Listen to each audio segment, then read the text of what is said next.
नमस्कार, मुकाबला में आपका स्वागत है। मैं हूं संकेत उपाध्याय। सारी दुनिया जो है, अब देखिए, पहले तो सुशांत सिंह राजपूत के केस की बात करते हैं। अब आप सोचेंगे कि मुद्दा तो हमने कुछ और टीज किया था, सुशांत सिंह राजपूत की बात क्यों कर रहा हूं। तो बात यह है कि जो काम अब सीबीआई को करना है वो न्यूज चैनल कर रहे हैं। अब ये तो हम कर नहीं सकते क्योंकि ये हमारा काम नहीं है। तो उसके अलावा हम क्या करें, क्योंकि अगर आप और न्यूज चैनल देखेंगे आपको एक ऐसा भाव मिलेगा कि इसके अलावा और कुछ हो ही नहीं रहा। एक बहुत बड़ा मुद्दा है और बहुत महत्वपूर्ण मुद्दा है, कोरोना के अलावा, कोरोना की वजह से उत्पन्न हुआ, जिसकी चिंता लाखों लाखों लोगों को सताए जा रही है। और वो मुद्दा ये है परीक्षा का, इम्तिहान का। नीट और जेईई और इसके अलावा और परीक्षाओं पर सरकार का यह कहना है कि अब जितना हम लोगों को विलंब करना था, जितना पोस्टपोन करना था, वो कर दिया, अब होके रहेंगी। छात्र सुप्रीम कोर्ट भी गए, सुप्रीम कोर्ट से राहत नहीं मिली। बहरहाल सुप्रीम कोर्ट का चैप्टर अब हटा करके रख देते क्योंकि वो चैप्टर बंद हो चुका है। छात्रों ने दोबारा एक मुहिम शुरू की है ट्विटर के माध्यम से, क्योंकि कोरोना में आप धरना प्रदर्शन तो कर नहीं सकते, तो ट्विटर के माध्यम से अपना हैशटैग वायरल कर करके वो सरकार से गुहार लगा रहे हैं, सरकार से अपील कर रहे हैं कि हमारी बात सुन लीजिए। आप कह रहे हैं, सरकार का यह दावा है कि देखिए अनिश्चितकालीन तक स्थगित नहीं किया जा सकता इम्तिहान। वो इसलिए नहीं किया जा सकता क्योंकि करियर दांव पर है। तो आज मुकाबला में जो हम सवाल पूछेंगे वो ये है, करियर दांव पर लग जाए वो ठीक है या जान दांव पर लग जाए वो ठीक है। अगर इन सेंटर पे, एग्जामिनेशन सेंटर पे जा करके एक जमावड़ा हो और वहां किसी को कोरोना हो जाए, वो अपने घर आ जाए कोरोना लेकर के, बड़े बुजुर्गों को कोरोना वायरस हो जाए, तो उसकी जिम्मेदारी कौन लेगा। तमाम सवाल हैं, ट्रांसपोर्टेशन को लेकर के सवाल हैं, एग्जामिनेशन सेंटर्स को लेकर के सवाल हैं। ये बहुत महत्वपूर्ण सवाल है। सरकार अगर एक मां या एक बाप की तरह सोचे तो शायद उसको ये समस्या दिखेगी। तो आज मुकाबला में हम यही बात करेंगे। कोरोना काल की शायद यही रीत है कि लॉकडाउन के बाद नीट है। 30 लाख पहुंचे हैं कोविड केस, फिर भी इम्तिहान की है लगी रेस।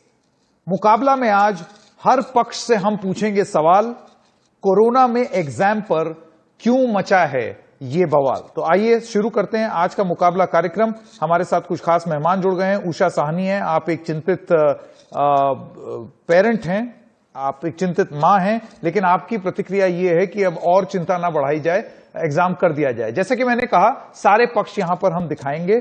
अलका लांबा प्रवक्ता है कांग्रेस पार्टी की, बहुत ही टफ पोजीशन आपने ली है आपकी पॉलिटिकल पार्टी ने, आपने खास तौर से। प्रोफेसर संजीव तिवारी, आपका यह मानना है कि इम्तिहान हो जाने चाहिए। अरिंदम भारद्वाज एक छात्र हैं, पटना से हमारे साथ जुड़ गए हैं। सैयद यासिर जिलानी प्रवक्ता भारतीय जनता पार्टी के, और लखीमपुर असम से हमारे साथ हैं राहुल कलीता। आप सब लोगों का बहुत बहुत धन्यवाद। प्रोग्राम की शुरुआत में हमारा फॉर्मेट एकदम सिंपल है, सब लोगों को अपनी बात कहने का 1 मिनट का शुरुआती वक्तव्य देने का समय मिलता है। तो उषा साहनी, मैं आपसे शुरू करना चाहता हूं, आपका 1 मिनट शुरू होता है अब। क्यों नहीं करवाना चाहिए एग्जाम को? 3 बार आप लोग इसको पोस्टपोन कर चुके हैं। अब बच्चों का कैरियर क्या 1 साल इम्पोर्टेंट नहीं होता है? आप लोग कह रहे हैं 1 साल इम्पोर्टेंट नहीं है। आज आप सामान लेने के लिए घर से बाहर निकलते हैं, आज आप सामान लेके आते हैं तो कोरोना घर पे नहीं आता है। और आप लोग कह रहे हैं कि इसको फिर से पोस्टपोन, कब तक के लिए पोस्टपोन कर दें? क्या मई तक के लिए? मई में फिर से नीट के एग्जाम होंगे। क्या ये बच्चे उन्हीं के साथ फिर से बैठेंगे? इनकी पढ़ाई का क्या होगा? कौन सोचेगा इन बच्चों के लिए? आप लोग ये कह रहे हैं कि एग्जाम पोस्टपोन करते जाएं, लेकिन ये कोई नहीं बता रहा है कि दोबारा कब कराए जाएं। अनिश्चित काल मतलब कब तक? इसके बारे में आप लोगों को सोचना चाहिए और हमें बताना चाहिए, क्योंकि ये 1 साल बच्चे का कितना इंपॉर्टेंट होता है, बच्चा कितनी स्ट्रेस में आ जाता है, कितनी उसकी मानसिक हालत पे फर्क पड़ता है, ये एक माँ बाप समझ सकते हैं। ये आप लोग नहीं समझ सकते हैं कि एक बच्चा जिसका एग्जाम मई में होना है, उसके बाद बताया जाता है कि फिर से अगस्त में होगा, फिर सितंबर में होता है। अब वो बच्चा एक बार अपने आप को तैयार करता है। जी उषा जी, 1 मिनट का शुरुआती वक्तव्य का समय खत्म हो गया। मैं आपके पास वापस आऊंगा, आप और विस्तार से अपनी बात कह सकेंगी। अलका लांबा के पास चलते हैं। अलका लांबा जी, आपका 1 मिनट। देखिए, आपने शुरू में कहा सरकार को एक माँ बाप की तरह सोचना चाहिए। माफी चाहूंगी, कड़े शब्द हैं, सरकार बे औलाद लगती है। मेरा बेटा है, ग्रेजुएट हो चुका है, 1 साल से तैयारी कर रहा है और इम्तिहान के लिए बिल्कुल तैयार बैठा हुआ है, लेकिन क्या सरकार तैयार है? ये हमारी सबसे बड़ी चिंता आज बनी हुई है। सोशल मीडिया में आप देख रहे हैं लाखों छात्र इस एग्जाम को रद्द करने के लिए नहीं बोल रहे, वो एग्जाम से भाग नहीं रहे हैं, वो एग्जाम को पोस्टपोन करने को कह रहे हैं। कब तक? जब तक हालात नॉर्मल नहीं हो जाते। आज मामले कितने हैं? एक ही दिन में 70,000, 24 घंटे में 70,000 मामले पार करते हैं 24 घंटे में, और 30 लाख का आंकड़ा देश में पूरा हो चुका है। 50,000 मौतें हो चुकी हैं। एक तरफ कोरोना हमारे इम्तिहान के साथ जाने भी ले रहा है, 50,000 जाने चली गई। अब सरकार ये कौन से इम्तिहान लेना चाहती है? सरकार की एसओपी, स्टैंडर्ड ऑपरेटिंग प्रोसीजर का कोई अता पता नहीं है। क्या पब्लिक ट्रांसपोर्ट, ट्रेनें, यातायात के साधन उपलब्ध है? क्या केंद्र पर्याप्त है? हर जिले में केंद्र है? कोई इसकी जानकारी नहीं। क्या बिहार, असम, नॉर्थ ईस्ट के स्टूडेंट के बारे में चिंता की जी है? जी अलका जी, 1 मिनट का शुरुआती वक्तव्य का समय खत्म हो गया। आपके पास मैं वापस आऊंगा। अरिंदम जी जी जी जी जी जी जी आपके पास वापस आएंगे। 1-1 मिनट का ही समय शुरुआती वक्तव्य के लिए दिया जाता है। अरिंदम भारद्वाज, अरिंदम भारद्वाज, आप एक छात्र हैं पटना से, आपका 1 मिनट अब शुरू होता है। जी श्रीमान, जैसे कि आपने शुरुआत में ही कहा कि सरकार को एक माँ बाप की तरह सोचना चाहिए, लेकिन जैसा कि मैम ने कहा कि सरकार सचमुच बे औलाद लगती है। पिछले कई दिनों से हम अपनी बात रखने की कोशिश कर रहे हैं, कोई हमारी बात नहीं सुनने को तैयार है। सरकार बिल्कुल मौन है।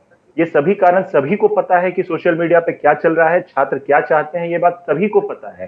सभी नेता, सभी राजनेता इस बात से अवगत हैं, लेकिन कोई भी मुंह खोलने के लिए तैयार नहीं है। और तो और हमारे इस मुद्दे को एक सियासी रंग देना शुरू हो चुका है। लोग इसे सियासी रंग देने पे तुल चुके हैं।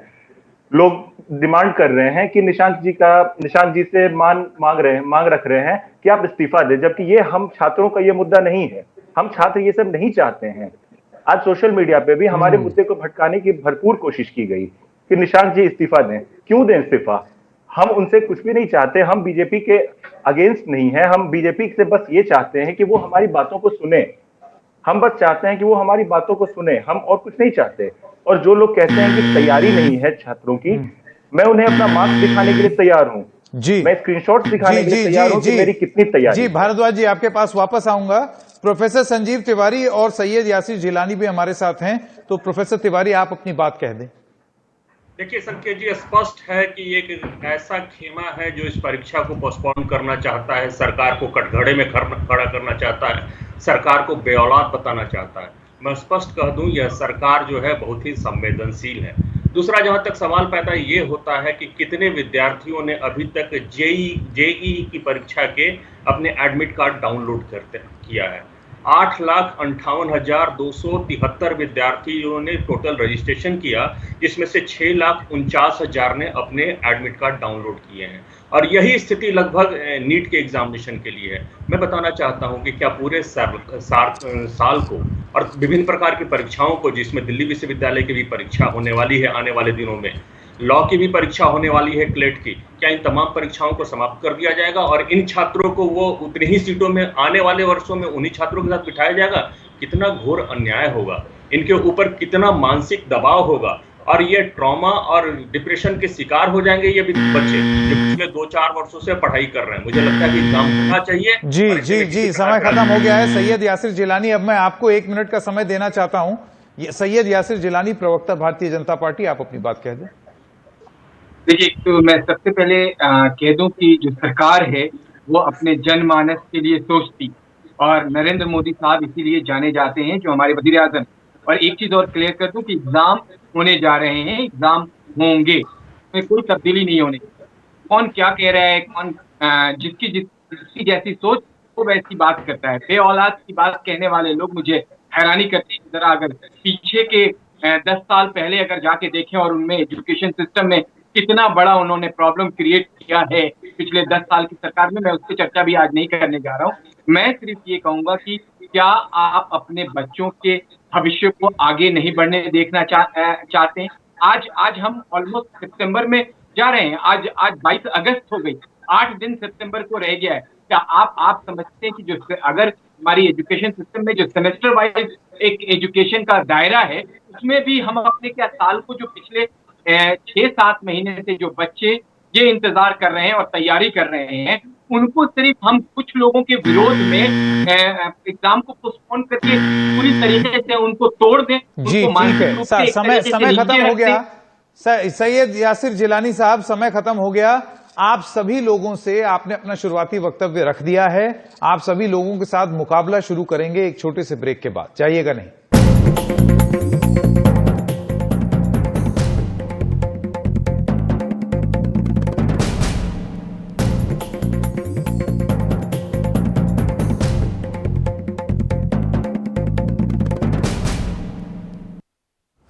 तो स्वागत है आपका मुकाबला के दूसरे भाग में। हमारे साथ राहुल कलीटा भी जुड़ गए हैं। आप भी एक छात्र हैं जो कि लखीमपुर, नॉर्थ लखीमपुर, असम से हमारे साथ जुड़े हैं। तो राहुल, मैं आपसे गुजारिश करूंगा आप भी अपनी बात कह दें, उसके बाद हम मुकाबला शुरू करते हैं। जी सर, गुड इवनिंग सर। तो सर मैं ये बोलना चाहूँगा कि मैं आज कुछ पॉइंट्स, इतना ज़्यादा कुछ बोलने नहीं वाला हूँ, थोड़ा सा फिलोसॉफिकल होऊंगा मैं थोड़ा सा। तो वही कि मेरे को फील हो रहा है, मैं गर्व से क्या कहा करता था कि मेरा जो देश है वो है एक डेमोक्रेटिक कंट्री है। बट कुछ दिनों से कुछ ऐसा फील ही नहीं हो रहा है कि ये डेमोक्रेटिक कंट्री है, बिकॉज इतने सारे स्टूडेंट्स, इतने सारे 40 लाख ट्वीट्स हुए हैं। 25 लाख स्टूडेंट, 25 लाख नहीं होने से भी 20 लाख स्टूडेंट बोल रहे हैं कि हमें पोस्टपोनमेंट चाहिए because they have valid reason. लेकिन भी हमारी बात नहीं सुने जा रहे हैं। और जब इतने मास में कोई अगर कुछ बोलता है इस देश में, तो they are questionable, they are answerable, they have to answer. ठीक है, ठीक है, आपकी बात मैं समझ गया। मैं जरा प्रोफेसर तिवारी से और मिस्टर जिलानी के पास वापस जाना चाहता हूं। जिलानी जी, आपके पास एक और भार है। आप higher education ministry of HRD के मेंबर हैं, मिनिस्ट्री ऑफ एजुकेशन के, और आप सोशली डिवोटेड भी हैं। आप मेंबर हैं मानू के, MANW, जो उर्दू यूनिवर्सिटी है। मैं आपसे ये जानना चाहता हूं कि अगर इतने सारे छात्र हैं, आपने ऑनलाइन कैंपेन देखी होगी, चलिए आप भले ही ये चीज कह दें कि कुछ ही छात्र हैं कई लाख में से, लेकिन क्या इनकी जो वैलिड कंसर्न है, जैसे बहुत सारी चीजें जो ये छात्र बोल रहे हैं वो बहुत ही वैलिड है। कुछ लोगों का कहना है मेरा सेंटर जो है वो 300 किलोमीटर दूर पड़ता है, मैं गरीब हूं, मेरे गांव में बाढ़ आ गई है और ट्रेन उस तरीके से चल नहीं रही है, मैं कैसे एग्जाम दूंगा। आप मुझे बताइए, ये प्रैक्टिकल प्रॉब्लम से निपटने के लिए सरकार ने क्या किया है? कोई नहीं कह रहा है कि आप एग्जाम रद्द कर दें, इनका ये कहना है बात तो करें। हर साल भारत में आती और हमने हर साल देखा है प्रॉब्लम। इस बार एक जो हमारे ऊपर सबसे बड़ी मार और भार दोनों कह सकते हैं, जो कोविड-19 के, जो दुनिया के तमाम देशों में ये बात सामने आई है, दुनिया के तमाम देश इस महामारी और इस कहर से बचे नहीं है। उसके बाद भी आप देखिए, अभी धारी जी ने पूरा डाटा बताया है कि कितने बच्चों ने अब तक एडमिट कार्ड को डाउनलोड कर लिया, क्या नंबर है, कितने लाखों में। तो आप समझ सकते हैं कि उन बच्चों के साथ क्या नाइंसाफी नहीं होगी। आप बताइए, मैंने बताया कि ये इस वक्त नए सेशन की शुरुआत हो जाती है, लेकिन इस पैंडेमिक की वजह से ही तो एग्जाम डिले हुआ। और एग्जाम अगर अब हो रहा है तो नहीं, जिलानी साहब, आपका ये कहना है कि एडमिट कार्ड डाउनलोड कर देना मतलब कोई तकलीफ नहीं, ये कोरिलेशन जो है ये थोड़ा सा गड़बड़ है। देखिए, अब जाहिर सी बात है, अगर सरकार कह रही है हम तो करा के रहेंगे, तो जो छात्र जो प्रदर्शन कर भी रहा है वो भी ये बोलेगा कम से कम मैं अपना एडमिट कार्ड तो डाउनलोड कर लूं। तो एडमिट कार्ड डाउनलोड कर लेना इस चीज का प्रमाण नहीं है कि सब ठीक है। नहीं, आप नहीं कह रहे हैं, लेकिन दो नजरिया हो सकती है सोच की। अगर जिन बच्चों से हम लोग बात, अभी मेरी आपकी डिबेट में आने से पहले कुछ यू के छात्राओं से मेरी बात हो रही थी, तो वो कह रहे थे वो रेडी है, लेकिन जिन लोगों को प्रॉब्लम है, जो आपने ये बात कही कि 300 किलोमीटर दूर अगर सेंटर है और उनको प्रॉब्लम है, तो उसके लिए हल निकाला जाएगा। उसके लिए अथॉरिटी के साथ बैठके बच्चे बात कब निकाला जाएगा? एग्जाम एकदम सिर पर है। अलका लांबा, मैं आपके पास आना चाहता हूं। आपने सैयद यासिर जिलानी की बात सुनी, उनका ये कहना है हल निकाला जाएगा, जिन लोगों को तकलीफ है हल निकाला जाएगा। सवाल ये उठता है कि 1 सितंबर से तो इम्तिहान शुरू है, अब हल निकालने का समय कहां है और वो स्टैट्यूटरी बॉडी कौन सी है जहां पर ये छात्र जा सकते हैं? देखिए, कोविड का समय है, बहुत ही चिंता वाला समय है हर किसी के लिए। संकेत, 6 लोग शामिल हैं, 6 में 2 छात्र हैं, और मुझे अगर आप कहेंगे तो एक अभिभावक के तौर पर मैं यहाँ बैठी हूँ। मेरा भी बेटा पूरा इम्तिहान के लिए तैयार है। अगर आप तीनों के विचार सुनेंगे, दोनों छात्रों ने कहा हम नहीं चाहते आप रद्द करिए, हम चाहते हैं हालात ठीक करिए और इसे पोस्टपोन करिए या रोड मैप के साथ, एसओपी के साथ आइए जो आपको नहीं दिख रहा है। हमारी चिंता ये है। दूसरा ये कहना चाहूंगी, बिहार में पता है जेईई के कितने सेंटर है? मात्र 7 सेंटर। उत्तर प्रदेश में 17 सेंटर है। और आपको मालूम है 60% कोरोना वायरस के गंभीर मामले उन 5 राज्यों में से जहां सबसे ज्यादा छात्र हिस्सा लेने वाले इन एग्जाम में यूपी है, बिहार है, असम है, नॉर्थ ईस्ट है। इनका ये कहते हैं आपने ठीक पकड़ा, इन्हें तैयारी करेंगे। कब तैयारी करेंगे? सरकार गूंगी और बहरी हो चुकी है। अगर संकेत, संवेदनशीलता, गंभीरता, संवाद स्थापित किया होता तो जरूर जो 6 महीने बर्बाद हुए हैं ना, उन 6 महीनों में हम ठीक है, एक सेकेंड, इससे पहले कि कांग्रेस बीजेपी हो जाए, बात सिर्फ राइट टू रिप्लाई देने का था। जिलानी साहब एक सेकंड, तू मैं वाली डिबेट नहीं कर सकते इस बहुत ही संवेदनशील मुद्दे पर।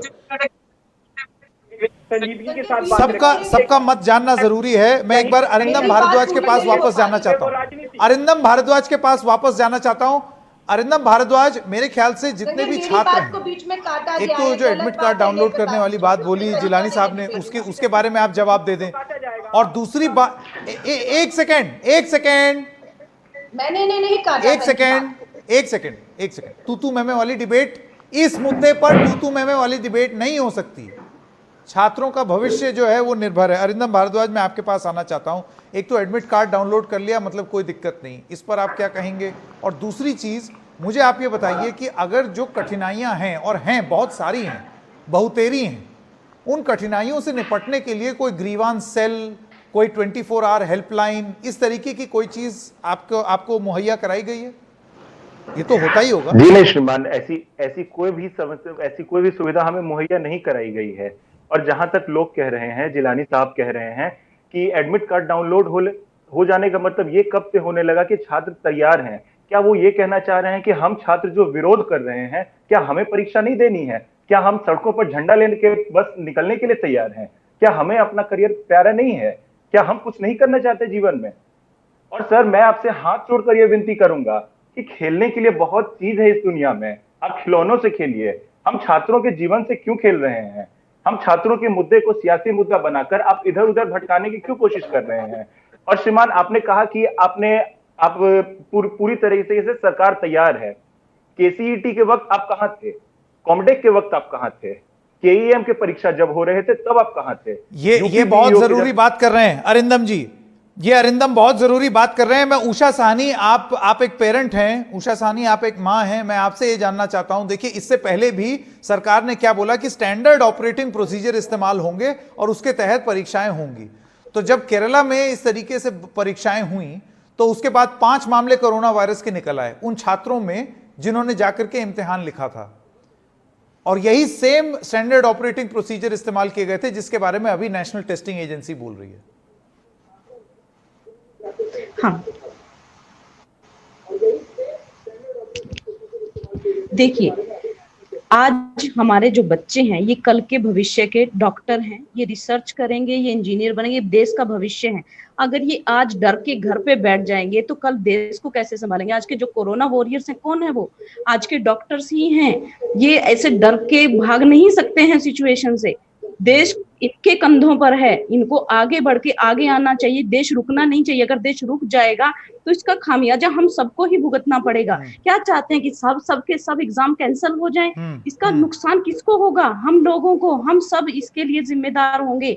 हमें आगे बढ़ना चाहिए। हमारे उषा जी, हाँ। कोई भी छात्र ये नहीं कह रहा है कि आप रद्द कर दीजिए परीक्षा। उनका ये कहना है कि आप जब तक ये सारी चीजें सॉर्ट आउट ना हो जाएं तब तक पोस्टपोन कर दें। मैं एक और चीज आपसे पूछना चाहता हूं उषा जी, और सवाल ये है कि ये कहा जा रहा है भाई एकेडमिक ईयर वेस्ट हो जाएगा, अगले साल उतनी ही सीटें रहेंगी और कैंडिडेट डबल हो जाएंगे। प्रोफेसर तिवारी, आपसे मैं पूछना चाहता हूं, ये किसने कहा है कि सीटें उतनी ही रहेंगी?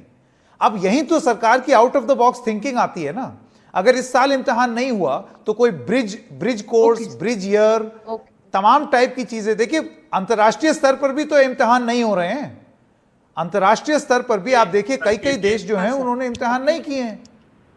तो या तो आप सीट बढ़ा दें अगले साल। मैं नहीं जानता, मैं विद्वान नहीं हूं, आप हैं। देखिए, लेकिन अगर कोई नतीजा ढूंढना हो तो आप ढूंढ सकते हैं। आउट ऑफ द बॉक्स सोचना होगा। संकेत जी, मैं स्पष्ट रूप से आपके प्रश्न का उत्तर देना चाहता हूं, थोड़ा सा वक्त दीजिएगा।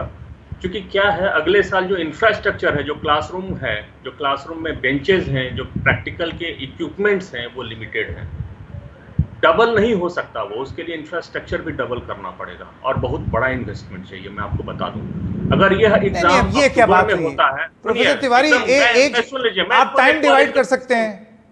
देखिए, नहीं कर सकते हैं, आप नहीं कर सकते हैं 8 घंटे। देखिए, जो भी नहीं, आप हैं, मैं जानता हूं, लेकिन आप क्यों नहीं कर सकते? और मेडिकल कॉलेजेस हैं सर, वहां पे 12 घंटे 8 घंटे की पढ़ाई होती है। बच्चे रात को भी जाके प्रैक्टिकल ये अपने लाइब्रेरीज में पढ़ते हैं। आप IIT का लाइब्रेरी में जाइए, कितने देर तक खुला रहता है। और दूसरा, मैं रागिनी जी को कहना चाहता हूं कि एक अभिभावक के रूप में यह बात कर रही है, ठीक है, लेकिन एक राजनेता के रूप में सरकार को बार बार कटघरे में खड़े करने की कोशिश न करें। क्योंकि सरकार ने, NTA ने, यह एक अलग एजेंसी है जो सरकार से रिलेटेड जरूर है, परंतु यह अलग तरह से सरकार से बिना किसी प्रकार से प्रभावित हुए यह एग्जाम करती है। और आज इसने डिटेल्ड प्रोटोकॉल निर्धारित किया है इस एग्जामिनेशन के बारे में। मैं आपको एक चीज और बताना चाहता हूं, पहले की अपेक्षा 50% जो इंडिपेंडेंट होके बोलती है, लेकिन एक आरोप जो है वो, एक आरोप ये भी लगाया गया कि NTA की प्रेस रिलीज जो है वो पहले कैसे पहुंच गई लोगों के पास, कितनी स्वायत्त है, उस पर भी आरोप लगाए जा रहे हैं। बहरहाल मेरा ये कहना है, अलका लांबा, मैं आपके पास आना चाहता हूं। आप मुझे बताइए, अगर सरकार चाहती, देखिए अगर सरकार चाहती, अभी भी आप देखिए ये कोरोना की वजह से जो समय बर्बाद हुआ है, उसके बाद ये है कि चलो जल्दी से कराओ, पूरा प्रोसेस जल्दी से शुरू करो, साल बर्बाद नहीं होना चाहिए। लेकिन उसके चक्कर में जो कारण था जिसकी वजह से पोस्टपोन हुए थे पहले, अब देखिए मई में जब पोस्टपोन हुआ तब तो इतने मामले नहीं थे, 70 हजार मामले आज एक एक दिन में आ रहे हैं। आप मुझे ये बताइए अलका लांबा, क्या सरकार अगर ये आज की डेट में गारंटी ले ले कि हम आश्वासन देते हैं किसी को कोरोना वायरस नहीं होगा, और अगर हुआ तो सरकार पूरी तरीके से जिम्मेदारी लेगी उनकी और उनके घर वालों की, और हम ये भी इंश्योर करेंगे कि जो परीक्षा देना चाहता है वो परीक्षा दे के रहेगा? संकेत, आप उन्हें जिम्मेदारी लेने को कह रहे हैं जो मात्र 21 दिन का महाभारत का युद्ध बताकर कह रहे थे ये खत्म हो जाएगा, और आज 30 लाख मामले पहुंच चुके हैं। आपने सही कहा, क्या अप्रैल और मई में जितने मामले, जितना गंभीरता, उससे ज्यादा है सितंबर में, अगस्त में, या उससे कम है? ये पहले ये बताएं। उस समय आपने सब बंद कर दिया जब मामले कुछ 100 और 1000 भी नहीं थे, आज लाखों में मामले हैं और कोई गारंटी, कोई तैयारी नहीं। और कह रहे सरकार को कटघरे में मत खड़ा करिए। मैं माफी चाहूंगी, सरकार की जिम्मेदारी है, शास्त्री भवन से देश नहीं चलेगा। स्टेक होल्डर से आपको बात करनी चाहिए थी। लॉकडाउन के 5 महीने आपने व्यर्थ कर दिए। आपको पता था ये एग्जाम होने ही होने हैं और आप इसको करवाएंगे, तो आपको स्टेक होल्डर से, छात्रों से, मैं राहुल कलीता के पास जाना चाहता हूं। वो एक छात्र हैं, बनाना चाहिए। जी अलका जी, एक सेकंड, राहुल कलीता के पास जाना चाहता हूं। आप छात्र हैं, एक सेकंड, राहुल कलीता, छात्र पहले, छात्र फर्स्ट, एक सेकंड, राहुल कलीता के पास मैं जाऊंगा, आप अपना जवाब दे दीजिएगा। राहुल कलीता कल मेरे साथ एक कार्यक्रम में आए थे और उन्होंने एक चीज बताई थी कि उनके राज्य में बहुत सारी ऐसी जगहें हैं जो कि बाढ़ प्रभावित हैं और उनके सेंटर्स बहुत दूर दूर हैं, ट्रेनें भी नहीं चल रही हैं। राहुल, आप बताएंगे कि क्या दिक्कतें हैं? यहां सरकार के प्रतिनिधि हैं, सुन लेंगे आपकी बात। हाँ सर, मैं एक्चुअली बोलना चाहता हूँ कि पहले तो मैं एडमिट कार्ड की बात बोल लेता हूँ सर, तो अगर इजाजत हो तो सर। मतलब एडमिट कार्ड अभी हम लोग क्यों डाउनलोड कर रहे हैं सर? अभी जो NTA ने दावे किए हैं कि तुम लोगों को 99% सब में सेंटर दिए जाएंगे, सब डिस्ट्रिक्ट में सेंटर दिया हुआ है, तो सर वो वेरीफाई करने के लिए तो हम लोग डाउनलोड करेंगे ना हम लोग जो फॉर्म मिला है सर, जो एडमिट कार्ड है, वो सब इसलिए तो डाउनलोड करेंगे ना सर। हाँ सर, एडमिट कार्ड जो है सर, तो वही इसलिए डाउनलोड करेंगे ताकि हमें पता चले कि हाँ हमें मिला है कि नहीं, 99% जो आप दावा किया है NTA ने वो मिला है कि नहीं। और जब हम लोग देखे तो पता चला कि नहीं, कुछ भी ऐसा था ही नहीं, क्योंकि अरुणाचल प्रदेश में सिर्फ सिंगल डिस्ट्रिक्ट, सिर्फ एक डिस्ट्रिक्ट में, पापुमपारे डिस्ट्रिक्ट में सिर्फ एक डिस्ट्रिक्ट में सेंटर है, और पूरे आसाम में सिर्फ 5 सेंटर है, 5 जगह पे 5 सेंटर है बस, और उससे ज्यादा कुछ नहीं। और सर ये मैं बोलना चाहता था, तो एक तो और प्लस अगर बढ़ा भी दिए, सपोज हम लोग अगर बोले NTA को कि हाँ सर NTA आप लोग बढ़ा दीजिए प्लीज, हम लोग तो बढ़ा भी दिए, तो फिर मान लेते हैं 5 दिन बचा हुआ है, अभी बस हार्डली 10 डेज भी नहीं है जेल के लिए, लेकिन भी अगर बढ़ा दिया सपोज, लेकिन तो फिर SOP फॉलो करेंगे उसमें। चलिए जिलानी साहब जवाब देंगे। जिलानी और प्रोफेसर तिवारी, आपने सुन लिया छात्र क्या कह रहे हैं? छात्र के मुंह से आपने सुन लिया। मैं जवाब देता हूँ। जिलानी साहब पहले, जिलानी साहब। पहले जिलानी साहब, उसके बाद प्रोफेसर तिवारी, पहले जिलानी जी। हाँ।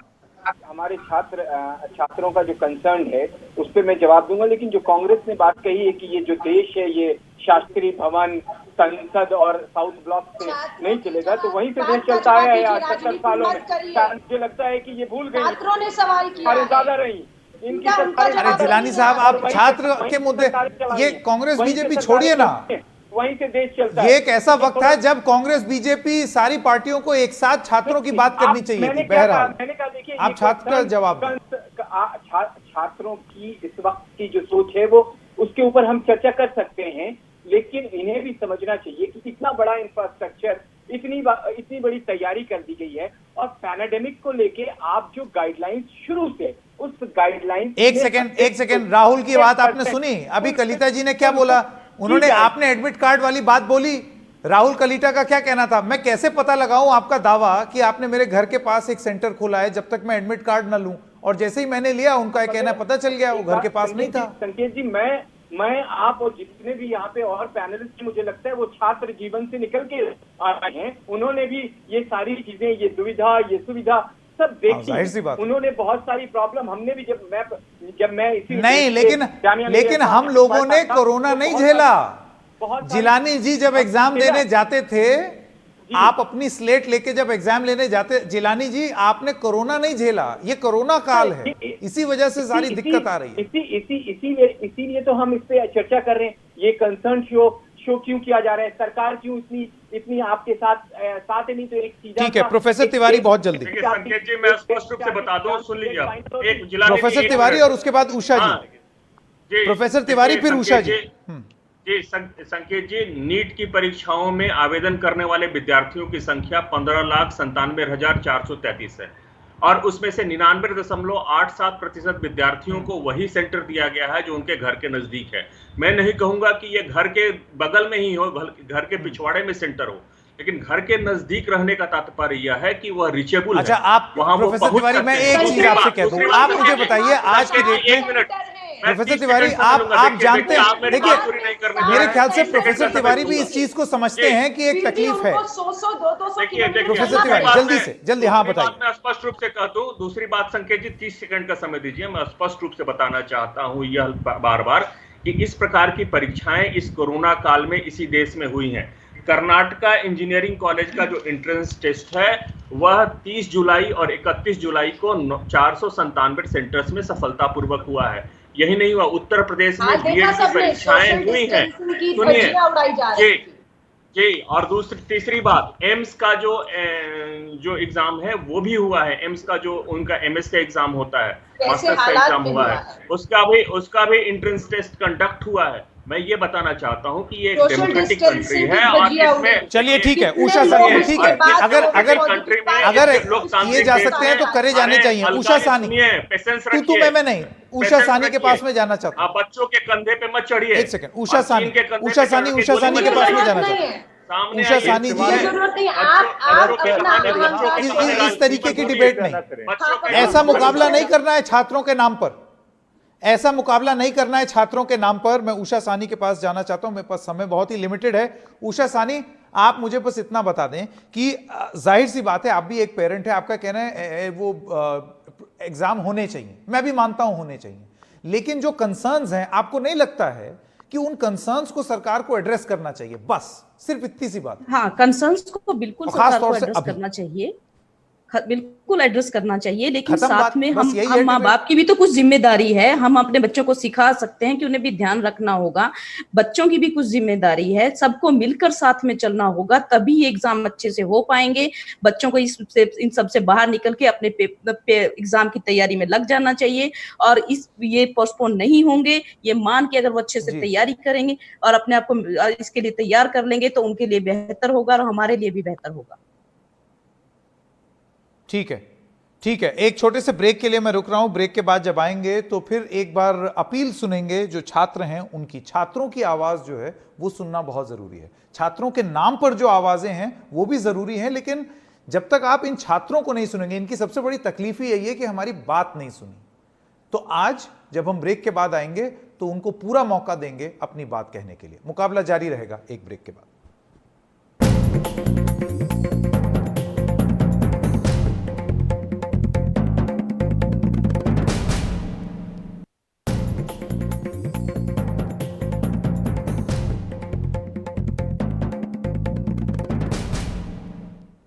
मुकाबला के तीसरे भाग में आपका स्वागत है और चैनल पे जाइएगा तो अलग अलग व्हाट्सएप स्क्रीनशॉट पर और अलग अलग स्टोरीज के मायाजाल में आप फंस जाएंगे। लेकिन एक बहुत ज़रूरी मुद्दा जो है जिसके बारे में चर्चा नहीं हो रही है वो चर्चा हम आपको यहाँ पर दिखा रहे हैं और छात्रों की बात, छात्रों के मन की बात आपको सुना रहे हैं। मेरे साथ अभी भी राहुल कलीटा असम से जुड़े हुए हैं और अरिंदम भारद्वाज जुड़े हुए हैं। अरिंदम, जैसा कि हमने वादा किया था ये सेगमेंट सिर्फ आप लोगों को समर्पित होगा। अरिंदम, आप बताइए, अभी ही जानकारी मिली है कि भारत में कोरोना के 30 लाख से ज्यादा मामले हो गए हैं। मैं आपसे ये जानना चाहता हूं आपकी अपील क्या होगी आज प्रधानमंत्री से, मिनिस्टर ऑफ एजुकेशन से आपकी अपील क्या है? सर, मैं पोखरियाल जी से बस इतनी सी अपील करना चाहूंगा कि हम छात्र ये नहीं चाहते कि हम परीक्षा ना दें। ये बात तो गलत है और ये बिल्कुल ना समझा जाए कि हम सरकार को कटघरे में खड़ा कर रहे हैं। हम बस अपनी मांगे रख रहे हैं और हमारी मांगे पूरी करनी दी जाए, जो कि जायज भी है। बाढ़ चारों ओर फैला हुआ है, रास्ते जाने के लिए नहीं है, ट्रांसपोर्टेशन की फैसिलिटीज नहीं है। और तो और सबसे अहम मुद्दा एक मैं बोलना चाहूंगा सर, जैसा कि आपने बताया कि एनटीए ने, और सभी को मालूम होगा, एनटीए ने हर विद्यार्थी से एक अंडरटेकिंग साइन करवाया है जिसपे के लिए लिखा हुआ है कि अगर आप कोविड पॉजिटिव हैं या फिर आपके में लक्षण है खांसने के, छींकने के या फिर कोरोना के जो भी लक्षण है आप में है, तो आप परीक्षा देने नहीं जा पाएंगे। और तो और ये लिखा है कि परीक्षा के बाद अगर आप संक्रमित होते हैं तो इसकी जिम्मेदारी नहीं लेगा एनटीए। क्यों नहीं लेगा जिम्मेदारी? आप मुझे एक बात बताएं, आप मैं एक नीट का छात्र हूं, फिर भी मैं जेई की बात करूंगा। अगर जेई मेंस में वो छात्र जाता है परीक्षा देने, संक्रमित हो जाता है, उस छात्र के अच्छे अंक आते हैं, तो वो जेई एडवांस कैसे देगा?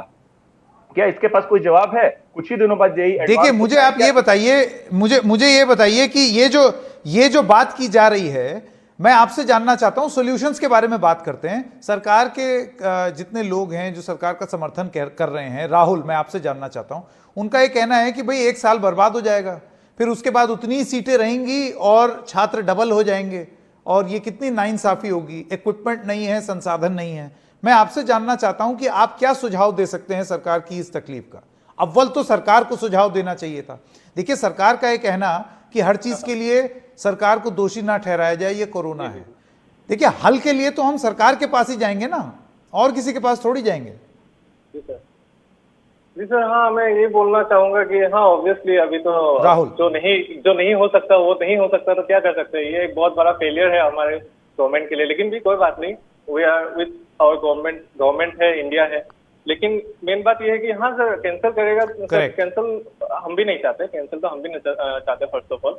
लेकिन सर कुछ जब जो सुप्रीम कोर्ट वाला जब सर सेशन हुआ था सर, उससे पहले बहुत आईआईटी के डायरेक्टर थे, फिर हमारे एम्स के डायरेक्टर थे, एक्स डायरेक्टर थे, उन लोगों ने भी बताया कि it can be push little further till नवंबर तक। ये अगर गया तो हो सकता है वो मैनेज कर लेंगे। तो out of the box thinking होनी चाहिए थी।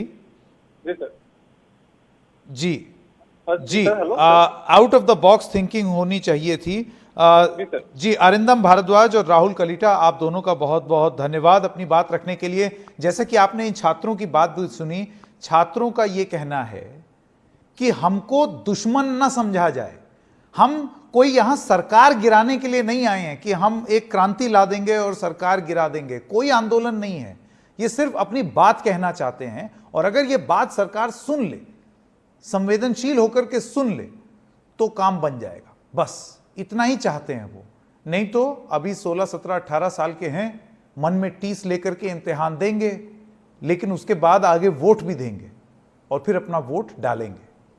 मुकाबला में आज इतना ही। खबरें जारी रहेंगी एनडीटीवी इंडिया पर।